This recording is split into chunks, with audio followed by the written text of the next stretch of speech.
नमस्कार, माझं YouTube चॅनलवर तुमचं स्वागत आहे। आज मी बनवणार आहे वांग्याचं भरीत। वांगी धुवून घेतली, देठ काढून टाकले, मधून कापायची आणि मीठ घालून 15 मिनिटं ठेवायची। भाजीत आपण वाटप घालणार आहोत, याची शॉर्ट व्हिडिओ अपलोड केली आहे, ती पण तुम्ही बघू शकता। 15 मिनिट झालं की वांगी धुवून घ्यायची। आता हे वाटप वांग्यामध्ये भरून घ्यायचं। फोडणीसाठी कढईमध्ये तेल घालायचं, ते चांगलं तापलं की तेलात बारीक चिरलेला कांदा घालायचा। कांदा लाल झाला की वांगी टाकायची। 2 मिनिटं वांगी तेलात परतायची। थोडंसं वाटप आणि पाणी घालायचं।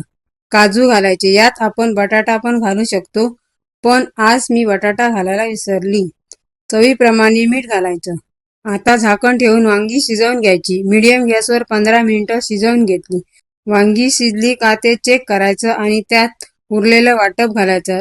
अजून 2-3 मिनिटं शिजवून घ्यायची। ही भाजी भात, भाकरी किंवा चपाती बरोबर खायला छान लागते।